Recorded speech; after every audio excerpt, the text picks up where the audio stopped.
Ayyaanni araarri fi nageenya Waaqayyo si wajjin haa ta'u. Nagaa akkam jirtu dhaggeeffattoota keenya. Sagantaa keenya guyyaa har'aa haala qoodama macaafa qulqulluu irratti waliin ilaallu. Macaafni qulqulluu haala adda addaati.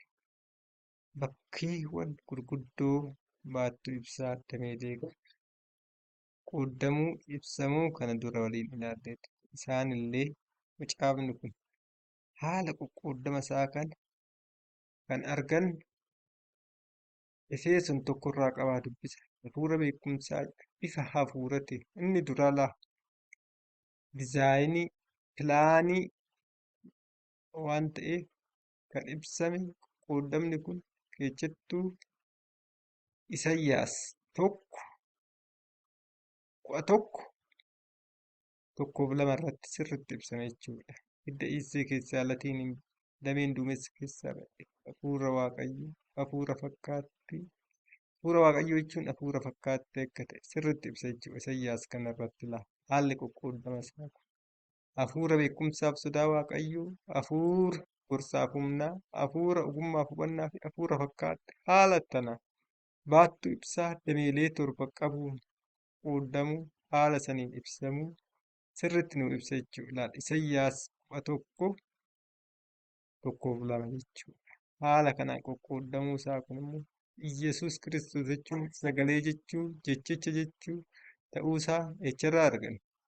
Wangeela Yohaannis 1 qabdanii yoo dubbistan baattuu dameelee ibsaa 7 qaba. Baattuun dameelee ibsaa 7 qabu kun qabatamaadhaan waldaa kiristaanaa ta'uu mul'ata 1:20 irraa hin argattu jechuudha. Mul'ata 1:20 dubbisaa. Baattuun ibsaa dameelee 7 qabu sun waldaa kiristaanarraa sagalee Waaqayyoo kun haala kanaan qoqqoodama. Xiqqoo gaafii kan isinitti ta'uu danda'u. Haalli qoqqoodama isaa kun macaafni beekumsaa fi sodaa Waaqayyoo kun eechaa ba'eessaa kan jedhu gaafii isinitti ta'uu danda'a malee baattuu ibsaa dameelee 7 qabu kallattiilee 7 qoqqoodamuun kun ifa galaa akka ta'e luqqisiiwwan kun sirriitti fannoo ta'a. Garuu kompiliitilii kan hin ibsamne haala qoqqoodama kana keessatti eechaa ga'eessatu beekumsaaf sodaa Waaqayyoo gorsaaf humna ogummaaf hubannaa haala kanaan qoqqoodama jenneetu xiqqoo gaafii ta'uu danda'a malee haalli qoqqoodama kun ifa jechuudha. Beekumsaaf sodaa Waaqayyoo jalqaba hiika beekumsaa ilaaluu qabna jechuudha. Beekumsa jechuun maal jechuu akka ta'e. Beekumsi kan argamu bifa seeraa yookiin macaafni seeraa 5 jedha. Hayyoonni adda addaa kana irratti illee walii galu. Macaafni seera Museen barreeffame 5 isa kana. Macaafa seeraa kana 5 beekumsatti jijjiiruudhaaf. Beekumsi yeroo baay'ee sodaa wajjin waan deemu. Beekumsaaf sodaa Waaqayyootti jijjiiruudhaaf haga eessatti inneetu qooduu qabna. Macaafa beekumsaaf sodaa Waaqayyoo kun Iyyaasuu 1:8 irratti macaafni seeraa kun afaan kee keessaa hin dhabamin halkanii guyyaa dubbisedha. Iyyaasuun seera kamiin iyyuu hin ta'in seeruma Museen barreesse. Seeruma Musee saniin jiraatee seeraan jiraachuun akka danda'amu. Kanaaf macaafa Iyyaasuu hanga macaafa Iyyoob macaafa muuxannoodhaan seera kanaan jiraachuun akka danda'amu macaafa seeraa 5 jiraachuun akka danda'amu kan nu ibsu waan ta'eef macaafa beekumsaaf sodaa Waaqayyoo jedhu seera uumamaatii haga macaafa Iyyoob jechuudha. Haala kanaan qoqqoodama. Macaafa beekumsaaf sodaa Waaqayyoo jedhu macaafa seera uumamaatii haga macaafa Iyyoob. Inni lammataa macaafa gorsaaf humnaa. Kaayyoon guddaan raajota gorsa humna nuu kennu. Yeroo baay'ee asirratti gaafii isinitti hin ta'uun beekumsa sanirraa hoogma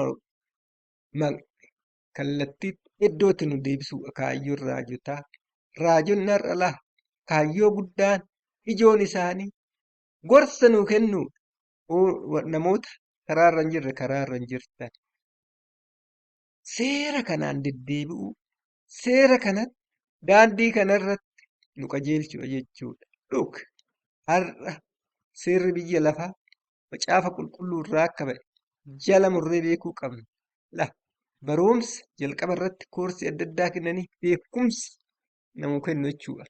Yuunivarsiitiitti amma yuunivarsiitii of jalqaba beekumsa kennanii beekumsa sana irratti hundaa'ee riisarchii yommuu hojjetu yookiin piroojeektii hojjetu adibaazara irra ramada.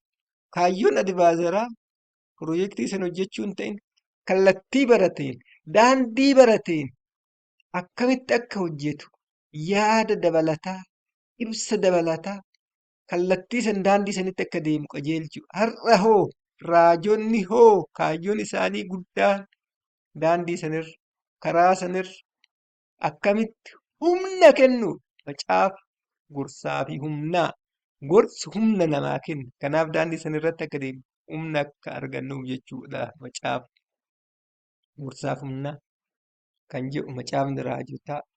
Macaafni raajotaa kun har'a gorsaan keenya raajiin keenya humna hafuura qulqulluutiin jechuudha. Hafuura qulqulluudhaan gorfamna jechuudha.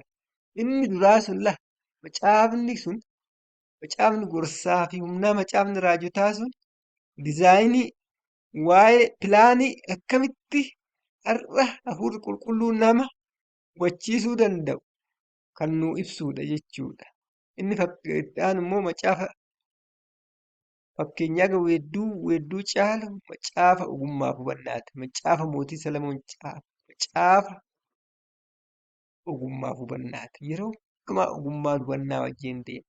Ogummaa fi hubannaan dhalaa bu'aa hin qabu. Namni soofteerri tokko yookiin soofteerii hojjetu jalqaba waa'ee maamilaa fedhii maamilaa hubachuu qaba. Akkuma kana maamila fedhii isaa hubateetu dizaayinii isaa impilimenteeshinii godha. Kanaaf macaafni fakkeenyaa weedduu caalu macaafa ogummaa fi hubannaa. Itti aanu macaafa faarfannaa, macaafa fakkaattii. Haala kanaan damee baattuu ibsaa qabuun qoqqoodama macaafni qulqulluu jechuudha. Haala qoqqoodama macaafa qulqulluu kallattii kanaan ibsama jechuudha dhaggeeffattoota keenya. Haala qoqqoodama macaafa qulqulluu raajii Isaayyaas tokko tokko irratti ibsan. Raajii Isaayyaas tokko tokko hidda isa keessa latiin dameen duumessa keessa ba'e ija ni godha. Hafuurri Waaqayyoo irra buufata. Hafuurri ogummaa fi hubannaa, hafuura gorsaa fi humnaa fi hafuura beekumsaa fi sodaa Waaqayyoo achirratti ilaala. Akkuma san macaafa Yohaannis wangeela Yohaannis tokko yoo dubbise sagalichi jalqaba waan hunduma ture. Sagalichi Waaqayyo biratti sagalichi ofii isaatii Waaqayyo erga ta'e erga yaala Yesus Kiristoos damee 7 qabaate Yesus Kiristoos sagalee erga ta'e sagalichi iddoo baattuu damee 7 dameelee 7 qabaachuu baattuu damee ibsaa damee 7 qabuun ibsamu walluun gaafachiisu waan ta'eef akkasuma manni qulqullummaa Waaqayyoo kun haala kanaan dizaayiniidha. Guutumatti kan waa'ee sagalee Waaqayyoo maalummaa Waaqayyoo inni ibsu mana qulqullummaa Waaqayyooti. Kaayyoon guddaan mana qulqullummaa Waaqayyoo akkuma kanas duras ni ibsa. Warra cubbamaa ta'e qulqulloota cubbamtoota adda baasu gargar qoodu haala kanaan jechuudha. Isteeppii sirna bulchiisaa jechuudha. Isteeppii namni tokko ittiin qulqullaa'u kan nuu ibsudha waan ta'eef manni qulqullummaa Waaqayyoo kun kutaalee gurguddaa 4 tokko barrii 2 ooddii 3 iddoo qulqulluu 4 iddoo qulqulluu qulqullootaa. Iddoowwan kana keessa iddoo tokko gara tokkoo darbuudhaaf adeemsa piroosesii waan guuttachuu qabu qabanna jechuudha.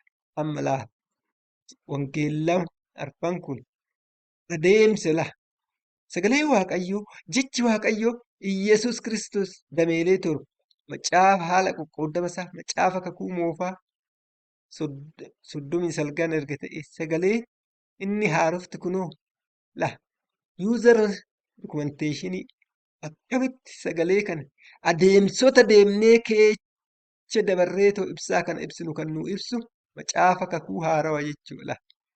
Amma yoo fu'an wangeellan arfanii fi hojiin ergamoota barri adeemsa deemnetoo gara ooddii seennuudha jechuudha. Maal keessa akka darbuu danda'a? Iyyasuus Kiristoos biyya foon uffatee biyya kana amanuudhaan daandii barri gara ooddiidha. Waldaan kiristaanaa barri waldaa kiristaanaa ergaa warra Roomatirraa jalqabe. Ergaa warra Roomeetirraa kan jiru oobdii kana keessa adeemsota deemnetu gara iddoo qulqulluu kanatti hin dabarruudha jechuu dhaggeeffattoota keenya. Ergaa warra Roomeetirraa jechuudha. Hedduu oobdii kanarratti wantoota gurguddoo meeqatu jira? Lama. Innis iddoo lubni itti dhiqatu, iddoo itti qulqulloofnu jechuudha. Iddoo itti qulqulloofnu, iddoo lubni itti dhiqatu jechuudha. Kan qulqulluuf yakka irra daddarbaa namicha tokkoo san kallattii cuuphatin jechuudha. Inni kun diizaayinii ilaala inni kun isin haa galu. Inni kakuu moofaa keessatti manni qulqullummaa Waaqayyoo kun adeemsota deemuu qabnu, maal akka gochuu qabnu, waa'ee qoqqooddama mana qulqullummaa Waaqayyoo, waa'ee baabilii adeemsota namni kiristaanni tokko seenee ta'uu fayyuu danda'u jechuudha. Bifa hafuura qulqulluutiin malaata isa kana adeemsota kana keessa darbina jechuudha. Oobdii cuuphaa fayyinaa ta'uu asirraa argina jechuudha. Irra daddarbaa yakka Roomee 5:8 dubbisa. Irra daddarbaan yakkaan namicha tokko hunduma keenya irratti muru. Inni lammataa immoo aarsaa qopheessuu jechicharraa sagalicharraa Iyyasuus Kiristoos irraa lammata dhalachuu jechuudha. Asirratti jalqaba irratti namni aarsaa qabatee gara iddoo qulqulluu aarsaa qopheessuun dirqama. Yeroo baay'ee abiddi maaliif qopheeffama?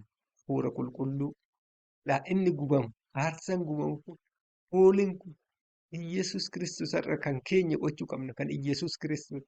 Iyyasuus Kiristoos irraa alachuun lammata alachuun sagalee irraa alachuun sagalichi wanni sagaleen jedhe kan keenya san balleessineetu kan sagalee Waaqayyoo kan Waaqayyoo waaqa dhiyeessuufii qabna jechuudha. Kan ilma waaqsannoo Iyyasuus Kiristoos haala kanaan jechuudha. Lammata dhalachuun gara mootummaa Waaqayyoo galuuf.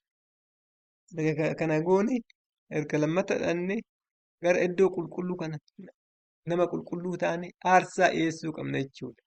Aarsaa dhiyeessuu guyyaa sana sagalee Waaqayyoo kana jechichi Waaqayyoo kun kallattiilee meeqan? Torban. Dameelee torban sagalee Waaqayyoo laphee keenya keessa afuu qaba. Inni jalaa bal'aan kun beekumsaaf sodaa Waaqayyoo seera uumamaatii haga macaafa Iyyoob. Inni kun bal'aan jalaa kun isa sagalichi ibsina jechuudha. Sagalichi ibsuu jechuun kallattii biraatiin hin bar isa raawwachuu kallattii saniin daandii saniin deddeebi'uu jechuudha. Sagalichaan waan sagaleen jedhu waan fedhii foonii keenya duun ta'in waan sagaleen jedhu waan sagalichi Waaqayyoo jedhu saniin deddeebi'uu isa abboomamuu isaa eeguu jechuudha. Kallattii biraatiin ifuu jechuun inni lammataa immoo beekumsa hafuura gorsaaf humnaa macaafota raajotaa jechuudha. Macaafa raajii Isaayyaasii macaafa raajii Miikiyaas isa dhageenyee tola. Beekumsi sodaa Waaqayyoo sana achirraa gorsa hafuura gorsaa waa'ee gaggeessummaa hafuura qulqulluu isa san dhaggeeffachuun isaan deddeebi'uun dirqama keenya jechuudha. Dhaggeeffattoota keenya. Inni itti aanu immoo hafuura ogummaa hubannaa macaafa fakkeenyaa haga weedduu caalu jechuudha. Inni gidduu kun immoo macaafa faarfannaa macaafni faarfannaa macaafa fakkaattii jechuudha. Haala kanaan daandii kanaan qoqqoodama macaafni sagalee Waaqayyoo dhaggeeffattoota keenya. Haga dhumaatti waan ibsitaniin dhaggeeffattaniif Waaqayyo isin haa eebbisu. Waaqayyo isin wajjin haa ta'u. Walii sheerii gochuudhaan walii daddabarsaa jechaa egaa yuutuubii biraatiin wal argatutti nagaan tura.